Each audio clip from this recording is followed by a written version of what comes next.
उत्पादन में वर्धमान की ख्याति सालों से है। यहाँ बहुत सारे राइस मिल भी है।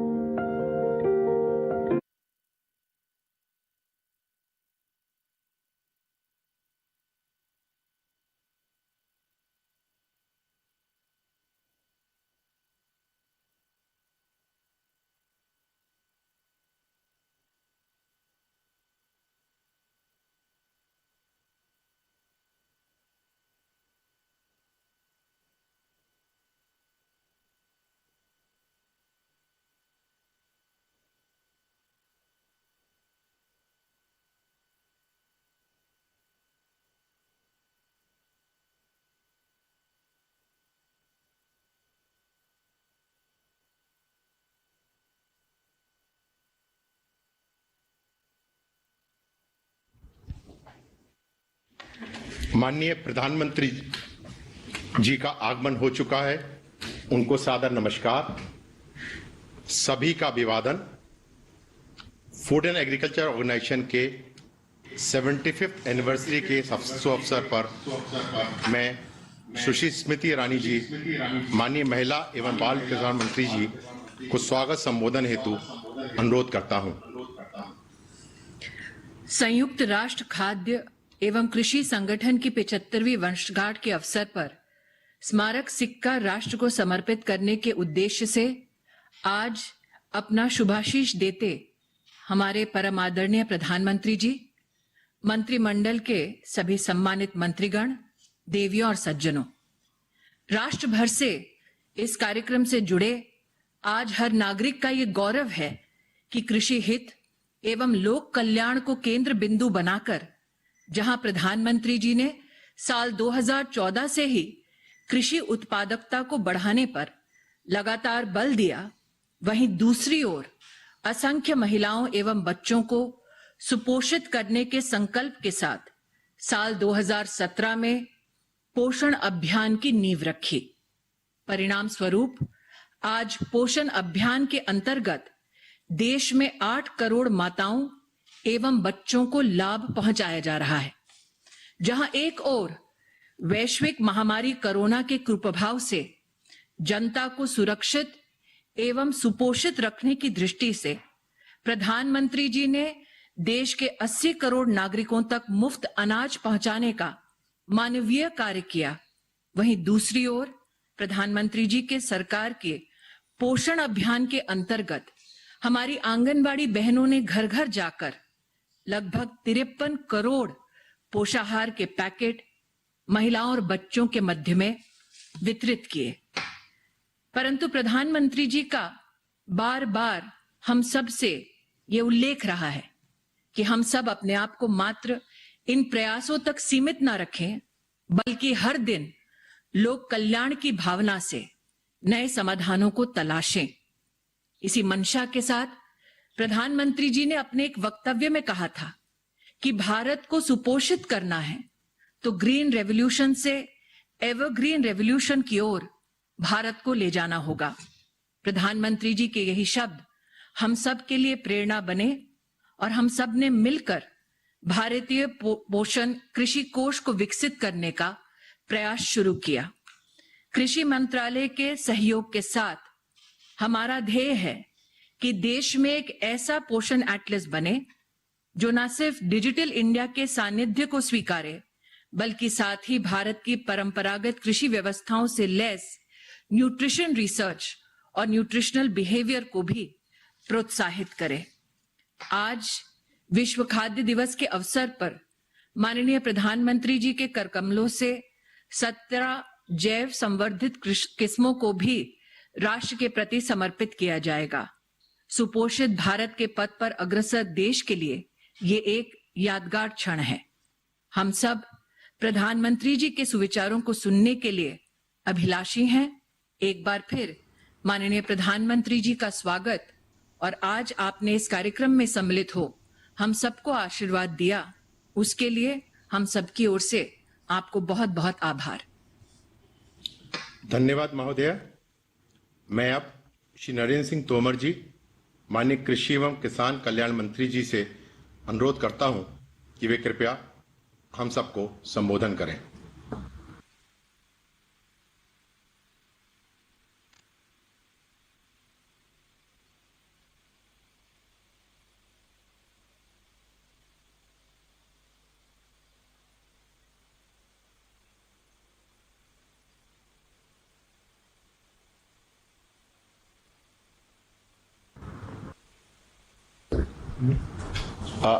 माननीय मंत्री जी जुड़े हुए थे, संभवतः लिंक नहीं काम कर रहा है। मैं माननीय प्रधानमंत्री जी से अनुरोध करता हूं कि वे बटन दबाकर भारत और एफएओ के 75 वर्ष की साझेदारी के उपलक्ष्य में कॉमेमोरेटिव सिक्के का विमोचन करें।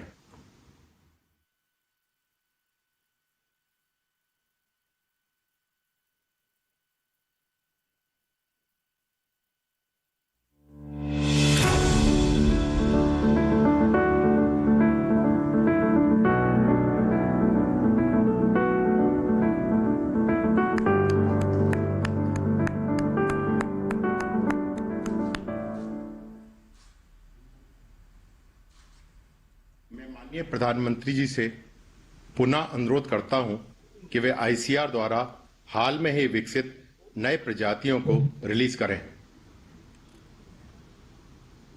आवाज भी नहीं है।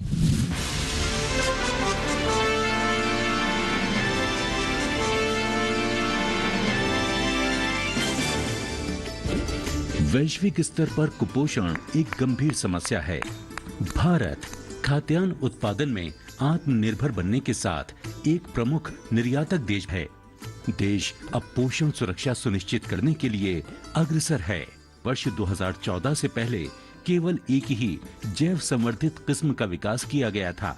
पिछले 6 वर्षों में प्रधानमंत्री श्री नरेंद्र मोदी जी के नेतृत्व में proper nutrition for prosperous nation के विजन पर बल देते हुए भारतीय कृषि अनुसंधान परिषद ने पोषण सुरक्षा हेतु अधिक उपज देने वाली 54 जैव संवर्धित किस्मों का विकास पारंपरिक प्रजनन विधियों द्वारा किया है। इस वर्ष 8 खाद्य फसलों की 17 नई जैव संवर्धित किस्मों का विकास किया गया है, जिनमें धान्य फसलों में अधिक जिंक वाली धान की 1, अधिक प्रोटीन जिंक व लौह तत्व वाली गेहूं की 5 तथा मक्का की अधिक लाइसीन व ट्रिप्टोफैन वाली 3 किस्में हैं।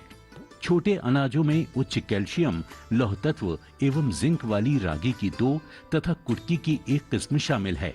तिलहनी फसलों में सरसों की कम इरूसिक अम्ल वाली 1 तथा मूंगफली की अधिक ओलिक अम्ल वाली 2 किस्में विकसित की गयीं। इनके अलावा कंद फसलों में रतालू की उच्च लौह जिंक कैल्शियम एंथोसाइनिन तथा प्रोटीन की 2 किस्में भी शामिल हैं। कई जैव संवर्धित किस्मों का विकास किसानों द्वारा उगाई जा रही पारंपरिक देशी किस्मों का प्रयोग कर किया गया है। पोषक तत्वों की प्रचुर मात्रा होने के कारण ये किस्में सुपोषण सुनिश्चित करने में महत्वपूर्ण भूमिका निभाएंगी तथा रोजगार के अवसर सृजन करने में वरदान सिद्ध होंगी। आज खाद्य एवं कृषि संगठन की 75वीं वर्षगांठ के अवसर पर 17 नई जैव संवर्धित किस्मों को आदरणीय प्रधानमंत्री जी द्वारा देश को समर्पित किया जा रहा है। तोमर जी अब ऑनलाइन आ गए हैं तो अच्छा होगा कि तोमर जी का भी उद्बोधन हो जाए।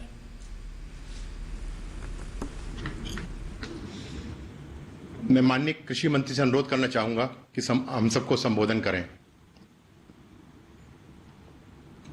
माननीय कृषि मंत्री जी,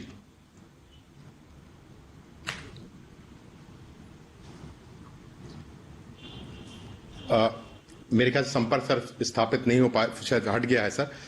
मेरा माननीय प्रधानमंत्री से अनुरोध है कि उनके आशीर्वचन से हमको अनुग्रहित करें।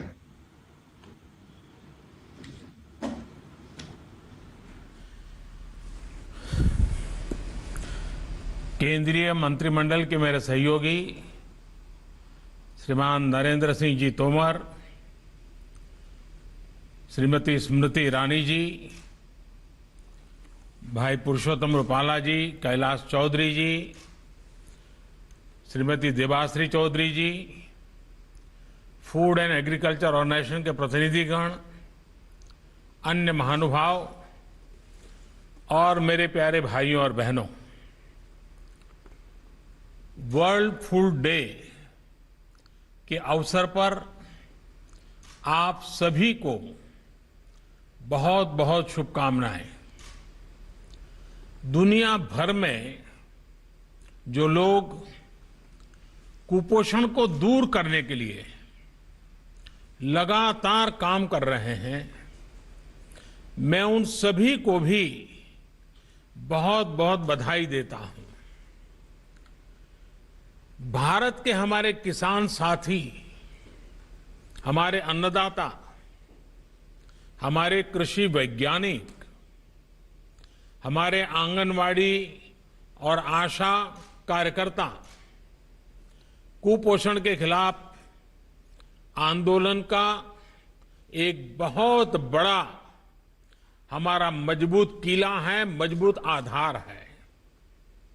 इन्होंने अपने परिश्रम से जहां भारत का अन्न भंडार भर रखा है, वहीं दूर सुदूर गरीब से गरीब तक पहुंचने में सरकार की बहुत मदद की है। इन सभी के प्रयासों से ही भारत कोरोना के इस संकट काल में भी कुपोषण के खिलाफ मजबूत लड़ाई लड़ रहा है। साथियों, आज फूड एंड एग्रीकल्चर ऑर्गेनाइजेशन के लिए भी एक महत्व का दिन है। आज इस महत्वपूर्ण संगठन के 75 वर्ष पूरे हुए हैं।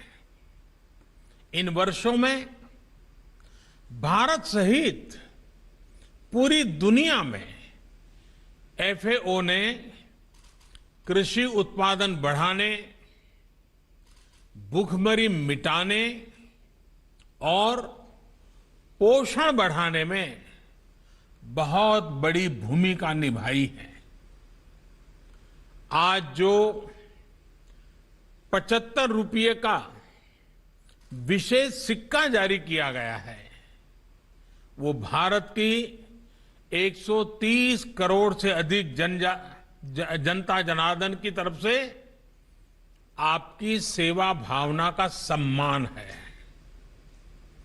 एफएओ के वर्ल्ड फूड प्रोग्राम को इस वर्ष का नोबेल शांति पुरस्कार मिलना भी एक बहुत महत्वपूर्ण सीमा चिन्ह है और भारत को खुशी है कि इसमें भी भारत की साझेदारी और भारत का जुड़ाव बहुत ही ऐतिहासिक रहा है। हम सब जानते हैं, डॉक्टर विनय रंजन सेन जब एफएओ के डायरेक्टर जनरल थे, तब उनके नेतृत्व में ही वर्ल्ड फूड प्रोग्राम शुरू किया गया था। डॉक्टर सेन ने अकाल और भूखमरी का दर्द बहुत करीब से महसूस किया था। पॉलिसी मेकर बनने के बाद उन्होंने जिस व्यापकता के साथ काम किया, वो आज भी पूरी दुनिया के काम आ रहा है।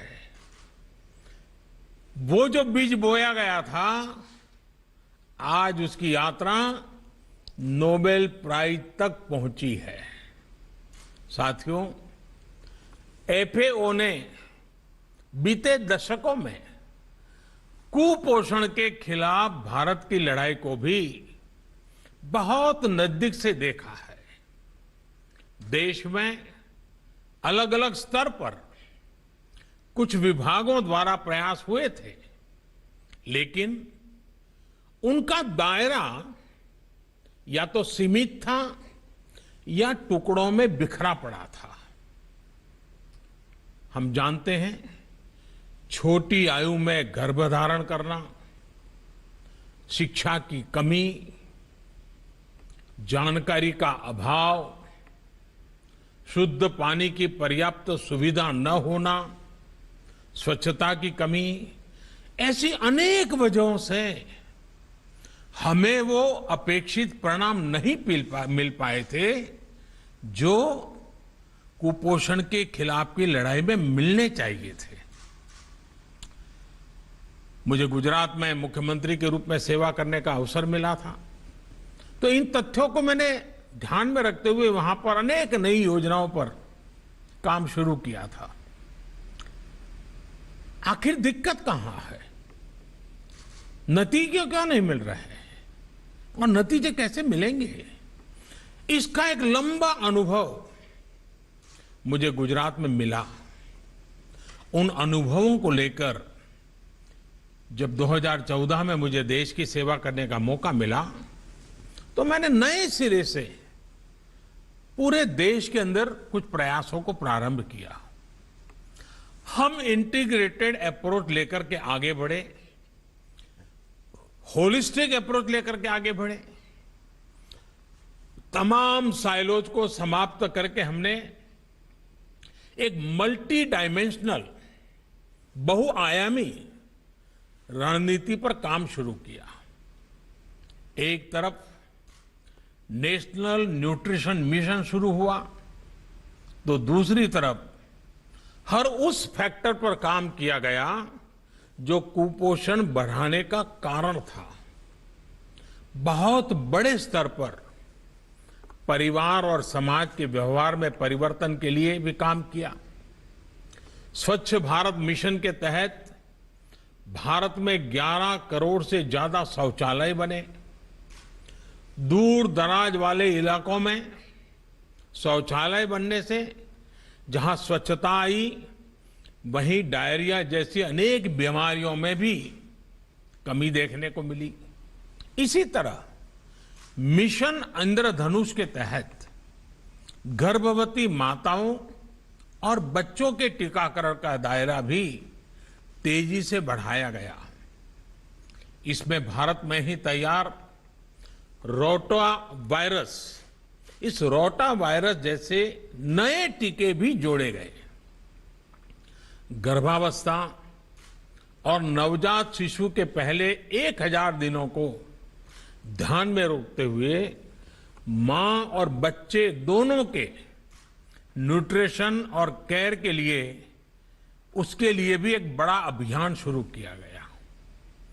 जल जीवन मिशन के तहत गांव के हर घर तक पाइप से पीने का पानी पहुंचाने के लिए तेजी से काम चल रहा है। आज देश की गरीब बहनों बेटियों को 1 रुपये में सैनिटेशन पैड्स उपलब्ध कराए जा रहे हैं। इन सब प्रयासों का एक असर ये भी है कि देश में पहली बार पढ़ाई के लिए बेटियों का ग्रॉस एनरोलमेंट रेशियो बेटों से भी ज्यादा हो गया है। बेटियों की शादी की उचित उम्र क्या हो, ये तय करने के लिए भी जरूरी चर्चा चल रही है। मुझे देश भर की ऐसी जागरूक बेटियों की तरफ से चिट्ठियां भी आती हैं कि जल्दी से इसका निर्णय करो, कमेटी का रिपोर्ट अभी तक क्यों आया नहीं। मैं उन सभी बेटियों को आश्वासन देता हूं कि बहुत ही जल्द रिपोर्ट आते ही उस पर सरकार अपनी कार्यवाही करेगा। साथियों, कुपोषण से निपटने के लिए एक और महत्वपूर्ण दिशा में काम हो रहा है। अब देश में ऐसी फसलों को बढ़ावा दिया जा रहा है जिसमें पौष्टिक पदार्थ जैसे प्रोटीन, आयरन, जिंक इत्यादि ज्यादा होते हैं। मोटे अनाज, मिलेट्स जैसे रागी, ज्वार, बाजरा, कोडो, जोंगोरा, बार्ली, कोटकी, इन जैसे अनाज की पैदावार बढ़े, लोग अपने भोजन में इन्हें शामिल करें, इस और प्रयास बढ़ाए जा रहे हैं। मैं आज एफएओ को विशेष धन्यवाद देता हूं कि उसने वर्ष 2023 को इंटरनेशनल ईयर ऑफ मिलेट्स घोषित करके भारत के प्रस्ताव को पूरा समर्थन दिया है। साथियों, भारत ने जब अंतर्राष्ट्रीय योग दिवस का प्रस्ताव रखा था तो उसके पीछे भी सर्वजन हिताय सर्वजन सुखाय की ही भावना थी। जीरो बजट में होलिस्टिक वेलनेस का मंत्र भारत विश्व के सभी देशों तक पहुंचाना चाहता था। वर्ष 2023 को इंटरनेशनल ईयर ऑफ मिलेट घोषित करने के प्रस्ताव के पीछे भी हमारे दिल में वही भाव है, उसी भावना को लेकर के हम आए हैं। इससे भारत ही नहीं विश्व भर को दो बड़े फायदे होंगे। एक तो पौष्टिक आहार प्रोत्साहित होंगे, उनकी उपलब्धता और बढ़ेगी, और दूसरा जो छोटे किसान होते हैं जिनके पास कम जमीन होती है, सिंचाई के साधन नहीं होते हैं, बारिश पर निर्भर होते हैं, ऐसे छोटे छोटे किसान, उनको बहुत लाभ होगा। ये छोटे और मंझोले किसान ज्यादातर अपनी जमीन पर मोटे अनाज ही उगाते हैं। जहां पानी की दिक्कत है, जमीन इतनी उपजाऊ नहीं है, वहां भी ये मोटे अनाज की पैदावार किसानों को बहुत मदद करती है। यानी इंटरनेशनल ईयर ऑफ मिलेट्स का प्रस्ताव पोषण और छोटे किसानों की आय दोनों से जुड़ा हुआ है। साथियों, भारत में पोषण अभियान को ताकत देने वाला एक और अहम कदम आज उठाया गया है। आज गेहूं और धान सहित अनेक फसलों के 17 नए बीजों की वैरायटी देश के किसानों को उपलब्ध कराई जा रही है। हमारे यहां अक्सर हम देखते हैं कि कुछ फसलों की सामान्य वैरायटी में किसी न किसी पौष्टिक पदार्थ या माइक्रो न्यूट्रिएंट की कमी रहती है। इन फसलों की अच्छी वैरायटी, बायो फोर्टिफाइड वैरायटी, इन कमियों को दूर कर देती है, अनाज की पौष्टिकता बढ़ाती है। बीते वर्षों में देश में ऐसी वैरायटीज, ऐसे बीजों की रिसर्च और डेवलपमेंट में भी बहुत प्रशंसनीय काम हुआ है, और मैं इसके लिए एग्रीकल्चर यूनिवर्सिटी, सभी वैज्ञानिक, कृषि वैज्ञानिक, उनको बहुत बधाई भी देता हूं। 2014 से पहले जहां इस प्रकार की सिर्फ एक वैरायटी किसानों तक पहुंची, वहीं आज अलग अलग फसलों की 70 बायो फोर्टिफाइड वैरायटीज किसानों को उपलब्ध है। मुझे खुशी है कि इसमें से कुछ बायो फोर्टिफाइड वैरायटीज स्थानीय और प्रारंभिक फसलों की मदद से विकसित की गई है। साथियों, बीते कुछ महीनों में पूरे विश्व में कोरोना संकट के दौरान भूखमरी, कुपोषण को लेकर अनेक तरह की चर्चाएं हो रही हैं। बड़े से बड़े एक्सपर्ट्स अपनी चिंताएं जता रहे हैं कि क्या होगा, कैसे होगा। इन चिंताओं के बीच भारत पिछले 7-8 महीनों से लगभग 80 करोड़ गरीबों को मुफ्त राशन उपलब्ध करा रहा है। इस दौरान भारत ने करीब करीब 1.5 लाख करोड़ रुपए का खाद्यान्न गरीबों को मुफ्त बांटा है। और मुझे याद है कि जब ये अभियान शुरू किया जा रहा था तो इस बात का विशेष ध्यान रखा गया कि चावल या गेहूं के साथ साथ दाल भी मुफ्त मुहैया कराई जाए। गरीबों के प्रति खाद्य सुरक्षा के प्रति ये आज के भारत का कमिटमेंट है। अंतर्राष्ट्रीय जगत में भी इसकी चर्चा कम होती है, लेकिन आज भारत अपने जितने नागरिकों को मुफ्त खाद्यान्न दे रहा है, वे पूरे यूरोपियन यूनियन और अमेरिका की कुल जनसंख्या से भी ज्यादा है। लेकिन कई बार हम रोजाना के जीवन में एक बड़ा ट्रेंड मिस कर देते हैं। फूड सिक्योरिटी को लेकर भारत ने जो किया है, उस मामले में भी कुछ ऐसा ही हुआ है। मेरे कुछ प्रश्न हैं जिससे जो हमारे इंटरनेशनल एक्सपर्ट्स हैं उन्हें एहसास होगा कि भारत ने इस दिशा में क्या हासिल किया है। क्या आप ये जानते हैं कि साल 2014 तक सिर्फ 11 राज्यों में फूड सिक्योरिटी एक्ट लागू था और उसके बाद ही ये पूरे देश में प्रभावी तरीके से लागू हो पाया।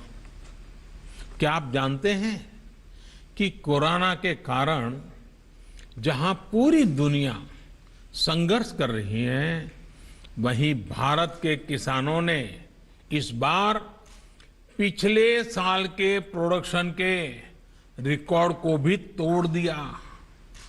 क्या आप जानते हैं कि सरकार ने गेहूं, धान और दालें सभी प्रकार के खाद्यान्न की खरीद के अपने सारे पुराने रिकॉर्ड तोड़ दिए हैं। क्या आपको ये पता है कि पिछले साल के 6 महीने की इसी अवधि की तुलना में एसेंशियल एग्रीकल्चरल कमोडिटीज के एक्सपोर्ट में 40% से ज्यादा की बढ़ोतरी हुई है। क्या आपको पता है कि देश के 28 राज्यों और केंद्र शासित प्रदेशों में खाद्य सुरक्षा को सुनिश्चित करने वाला one nation one ration card system लागू हो चुका है। साथियों, आज भारत में निरंतर ऐसे रिफॉर्म्स किए जा रहे हैं जो ग्लोबल फूड सिक्योरिटी के प्रति भारत के कमिटमेंट को दिखाते हैं। खेती और किसान को सशक्त करने से वहां से लेकर के भारत के पब्लिक डिस्ट्रीब्यूशन सिस्टम तक में एक के बाद एक सुधार किए जा रहे हैं। हाल में जो 3 बड़े कृषि सुधार हुए हैं, वो देश के एग्रीकल्चर सेक्टर का विस्तार करने में, किसानों की आय बढ़ाने में बहुत महत्वपूर्ण कदम है। साथियों, हमारे यहां एपीएमसी की एक व्यवस्था सालों से चल रही है, जिसकी अपनी एक पहचान है, उनकी अपनी एक ताकत भी है। बीते 6 साल में देश की इन कृषि मंडियों में बेहतर इंफ्रास्ट्रक्चर तैयार करने के लिए 2,500 करोड़ रुपए से अधिक का निवेश किया जा चुका है। इन मंडियों में आईटी इंफ्रास्ट्रक्चर तैयार करने के लिए भी सैकड़ों करोड़ रुपए खर्च किए गए हैं। इन मंडियों को इनाम यानी नेशनल एग्रीकल्चर मार्केट से भी जोड़ा जा रहा है। एपीएमसी कानून में जो संशोधन किया गया है, उनका लक्ष्य इन एपीएमसी को अधिक कॉम्पिटिटिव बनाने का है। किसानों को लागत का 1.5 गुना दाम एमएसपी के रूप में मिले, इसके लिए भी अनेक कदम उठाए गए हैं। साथियों, एमएसपी और सरकारी खरीद देश की फूड सिक्योरिटी का अहम हिस्सा है।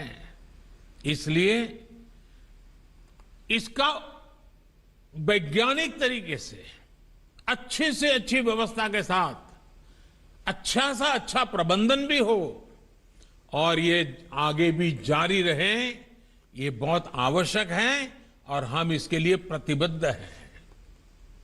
नए विकल्पों से ये जरूर होगा कि देश के जो छोटे किसान मंडियों तक पहुंच ना होने के कारण पहले मजबूरी में बिचौलियों को अपनी उपज बेचने देते थे। अब बाजार स्वयं छोटे किसानों के दरवाजे तक पहुंचेगा। इससे किसान को ज्यादा दाम तो मिलेंगे ही, बिचौलियों के हटने से किसानों की भी राहत मिलेगी और आम खरीदारों को भी, सामान्य कंज्यूमर को भी लाभ होगा। यही नहीं, जो हमारे युवा हैं वो एग्रो स्टार्टअप्स के रूप में किसानों के लिए आधुनिक व्यवस्थाएं बनाए, इसके लिए भी नए रास्ते खुलेंगे। साथियों, छोटे किसानों को ताकत देने के लिए फार्मर प्रोड्यूसर ऑर्गेनाइजेशंस यानी एफपीओज का एक बड़ा नेटवर्क देश भर में तैयार किया जा रहा है। देश में 10,000 ऐसे कृषि उत्पादक संघ बनाने का काम तेजी से चल रहा है। छोटे किसानों की ओर से संगठन भी मार्केट के साथ मोल भाव कर सकेंगे। मैं एफपीओस छोटे किसानों का जीवन वैसे ही बदलने वाले हैं जैसे दूध या फिर चीनी के क्षेत्र में कोऑपरेटिव मूवमेंट से गांवों में महिलाओं के सेल्फ हेल्प मूवमेंट से सार्थक बदलाव आए हैं। साथियों, भारत में अनाज की बर्बादी हमेशा से बहुत बड़ी समस्या रही है। अब जब एसेंशियल कमोडिटीज एक्ट में संशोधन किया गया है, इससे स्थितियां अवश्य बदलेगी। अब गांवों में बेहतर इंफ्रास्ट्रक्चर बनाने के लिए सरकार के साथ साथ दूसरों को भी ज्यादा मौका मिलेगा। इसमें भी हमारे एफपीओज की भूमिका अहम रहने वाली है। सरकार ने हाल में 1 लाख करोड़ रुपए का इंफ्रास्ट्रक्चर फंड लॉन्च किया है। इस फंड से एफपीओज भी गांवों में सप्लाई चेन और वैल्यू एडिशन कैपेसिटी तैयार कर रहे हैं।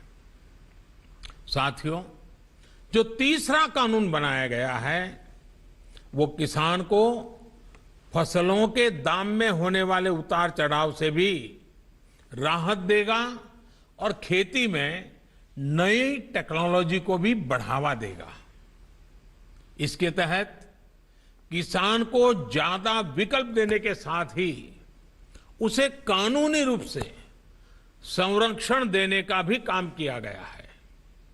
जब किसान किसी प्राइवेट एजेंसी या उद्योग से समझौता करेगा तो बुआई से पहले ही उपज की कीमत भी तय हो जाएगी। इसके लिए बीज, फर्टिलाइजर, मशीनरी सब कुछ समझौता करने वाली संस्था ही देगी। एक और महत्वपूर्ण बात, अगर किसान किसी कारण से समझौता तोड़ना चाहता है तो उसको कोई जुर्माना नहीं देना होगा। लेकिन अगर किसान से समझौता करने वाली संस्था समझौता तोड़ती है तो उसे जुर्माना भरना पड़ेगा। और हमें ये भी ध्यान रखना है कि समझौता सिर्फ उपज पर होगा, किसान की जमीन पर किसी भी प्रकार का संकट नहीं आएगा। यानी किसान को हर प्रकार की सुरक्षा इन सुधारों के माध्यम से सुनिश्चित की गई है। जब भारत का किसान सशक्त होगा, उसकी आय बढ़ेगी, तो कुपोषण के खिलाफ अभियान को भी उतना ही बल मिलेगा।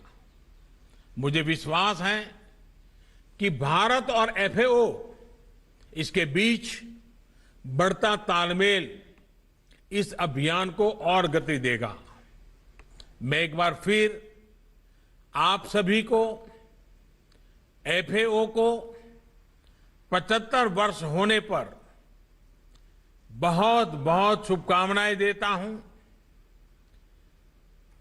आपकी भी प्रगति हो और विश्व का गरीब से गरीब देश, विश्व का गरीब से गरीब नागरिक रोजमर्रा की जिंदगी की इन संकटों से मुक्ति प्राप्त करें। इसी कामना से पूरी शक्ति के साथ विश्व समुदाय के साथ काम करने के हमारे संकल्प को दोहराते हुए मैं फिर एक बार बहुत शुभकामनाएं देता हूं। बहुत बहुत धन्यवाद। बहुत बहुत धन्यवाद माननीय प्रधानमंत्री जी। I now request Mr. Tomio Sicheri, FAO representative in India, to kindly propose a vote of thanks. Namaste.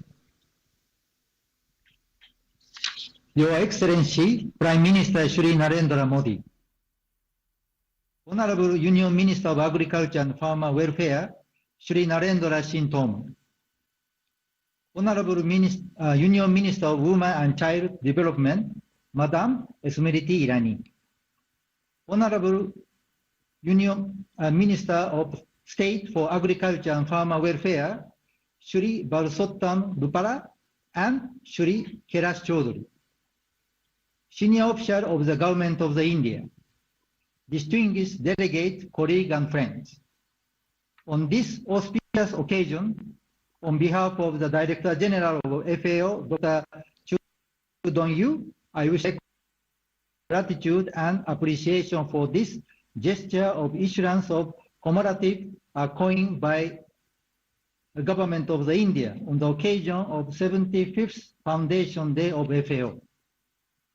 A coin symbolizes currency.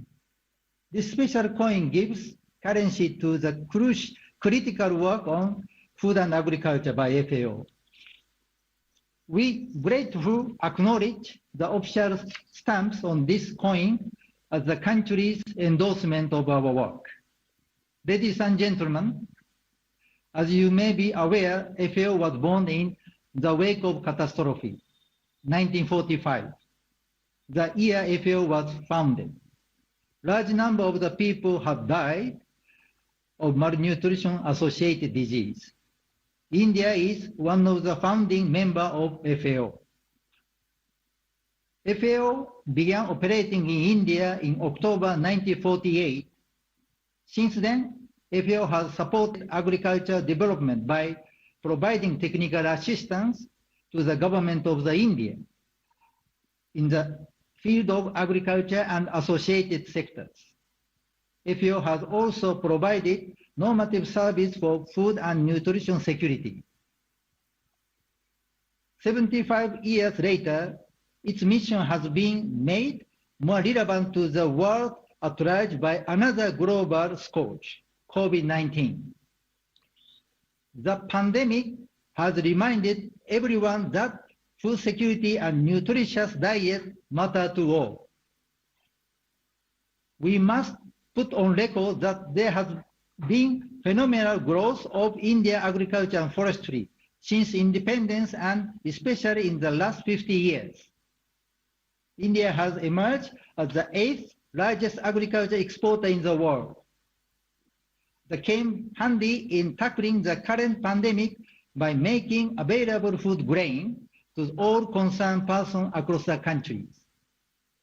Honorable Prime Minister, on this occasion, I'd like to reiterate FAO's support to the government of India in the achievement of development goal and toward achieving SDG, Goal to Zero Hunger. We look forward to continue our work with the Indian government under the dynamic leadership of Honorable Prime Minister Shri Narendra Modi. I am deeply grateful to Honorable Prime Minister and all Union Ministers present on this occasion. Thank you very much. Namaste.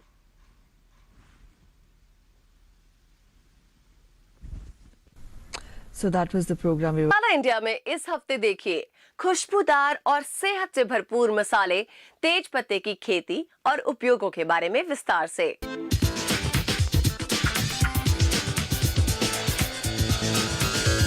Masala India देखना ना भूलिए रविवार दोपहर 12 बजे सिर्फ DD किसान पर।